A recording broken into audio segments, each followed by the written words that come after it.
Welcome to Outlook 2026. In this episode, we will share our views on hedge fund strategies and delve into how they can be used to diversify your investment portfolio. Equity market valuations are currently elevated, especially in the US.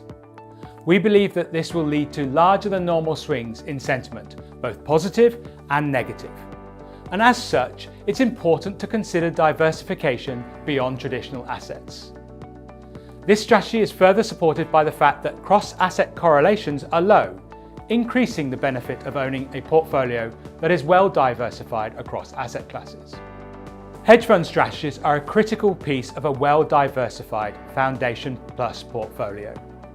However, it is important to remember that risk and return profiles can vary widely within each strategy, and manager talent plays a crucial role in performance outcomes. On that note, let's explore the 4 different strategies at play. Let's start with global macro and CTA strategies. These managers go long and short across asset classes, whether it be equities, bonds, commodities, and currencies, often using leverage to target absolute returns. They are valuable diversifiers, but can struggle in range-bound or choppy markets. Historically, their performance is influenced by commodities, emerging market equities, and the US dollar. Given our current overweight EM assets and expectations for a weaker dollar, this space is attractive. However, high valuations and policy uncertainty mean we're maintaining a neutral allocation for now, as there is an elevated risk of being whipsawed. The second area to consider is equity long-short funds. These seek to profit from pricing anomalies by buying a cheap stock and selling short an expensive one. These strategies are generally correlated with equity markets, but they offer lower volatility and market efficiency matters. Alpha is generally harder to find in the US, but more abundant in markets like China and India.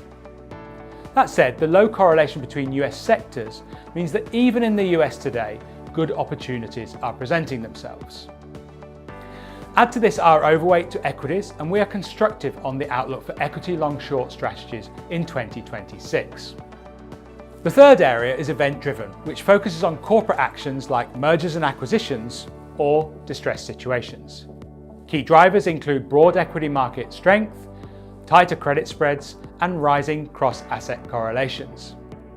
With expectations for increased merger and acquisition activity and sectoral broadening, especially towards the pharmaceutical sector, we hold a constructive view on event-driven strategies. Finally, relative value strategies are similar to equity long-short, but in public bond markets, and typically perform well when credit spreads narrow and equity markets rally. However, with spreads already tight and dispersion low, the opportunity set here may be fairly limited. As a result, we're less constructive on relative value strategies within our alternative sleeve.